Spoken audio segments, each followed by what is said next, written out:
আসসালামু আলাইকুম। আলহামদুলিল্লাহ, সকল প্রশংসা সেই রব্বুল আলামিনের। তিনি দয়া করে মায়া করে আল্লাহর দরবারে বসার মতো তৌফিক দান করিলেন। সেই আল্লাহর শুকরিয়া আদায় করি, আলহামদুলিল্লাহ বলি। দরুদ পড়ছি সেই দয়ার নবী, মায়ের নবী, যাকে সৃষ্টি না করিলে আসমান জমিন জান্নাত জাহান্নাম এমনকি আপনাকে আমাকেও আল্লাহ সৃষ্টি করতেন না। সেই নবীর উপর তবে বলে বলি সাল্লাল্লাহু আলাইহি ওয়াসাল্লাম।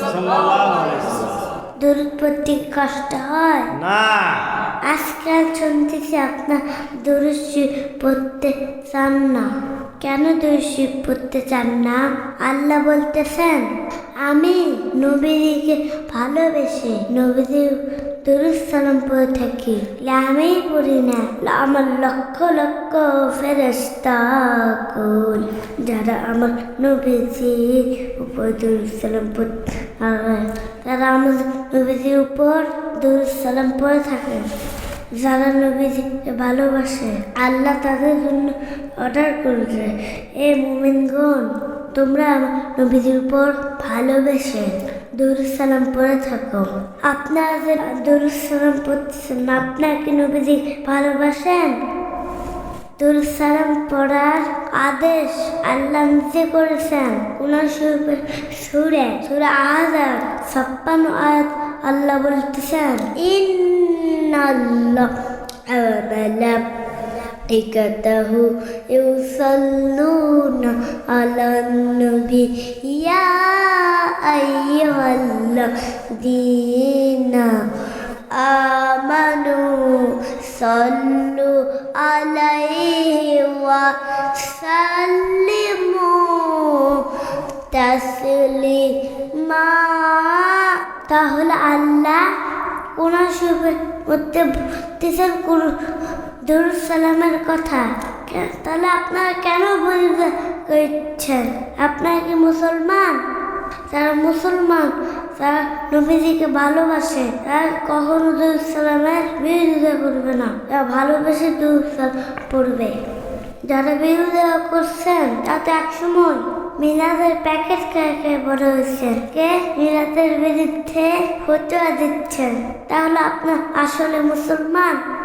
এই জন্য মিলাদের বিরুদ্ধে ফতোয়া দেওয়া বন্ধ করেন। যদি বাঁচতে চান এগুলো বন্ধ করেন। প্রত্যাচার না পড়েন না। যারা পড়ে যাদের কেন নিষেধ করেন? সারা তো ভালোবেসে দরুদ সালাম পড়ে থাকে। অসংখ্য দলিল আছে। আপনারা তো কেরাত মানেন না। আর নিউমাতুল কুবরা আলাল আলাম এই কিতাবের 7 পৃষ্ঠায় এসেছে, হযরত আবু বকর সিদ্দিক রাদিয়াল্লাহু আনহু বলেছেন, যে ব্যক্তি মিলাদ শরীফের সময়সম অর্থ করে সে ব্যক্তি আমি আবু বকরের সাথে জান্নাতে থাকবে।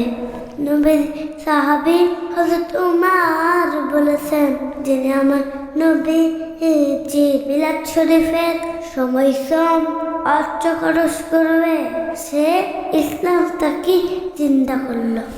আমার নবী যে সাহাবী, আমার নবী যে সাহাবী হযরত উসমান, উনি বলেছেন যে আমার নবীজি মিলাদ কিয়ামের সময় অর্থ খরচ করবেন, সেই বদরে হুনাইনে যুদ্ধ শহীদদের সাথে জান্নাতে থাকবেন। আমার নবীজির সাহাবী হযরত আলী রাদিয়াল্লাহু, যিনি নবীজির জামাতা সাহাবী, তিনি বলেছেন, যিনি আমার নবীজি মিলাদ কিয়ামের অনুষ্ঠানের সময় অর্থ খরচ করবেন, সে কখনো সে বেঈমান হয়ে মারা যাবে না, সে ঈমানে কবরে যাবে, এমন বিনা হিসাবে জান্নাতে থাকবে।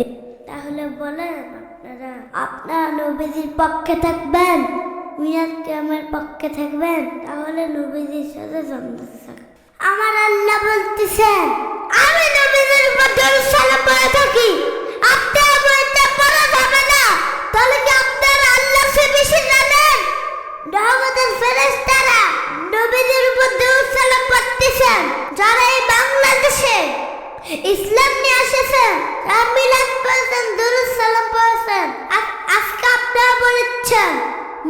পড়া যাবে না, দুরূদ পড়া যাবে না, সালাম দেওয়া যাবে না, এগুলা শিরক, এগুলা বেদাত।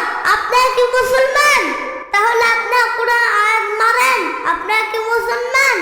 কোরআন শরীফ আয়াত মানে না, কেমনে মুসলমান থাকে? সাবধান সাবধান, নবীজির বিরুদ্ধে যান না, কোরআনের বিরুদ্ধে যান না। নারায়ে তাকবীর, নারায়ে রিসালাত, শাহজাদা হুজুর কিবলা, হকের দাওয়াত সিদ্দিকিয়া দরবার শরীফ, ওলিয়া উলিয়ার দুশমনেরা, মিলাদ কেমের দুশমনেরা।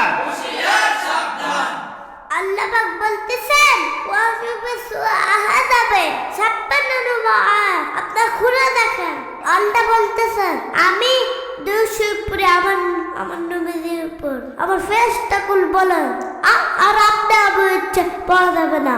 এটা কেমন কথা? এটা কি কোরআন মানে হলো? আপনারা তো কোরআন বেচে খান,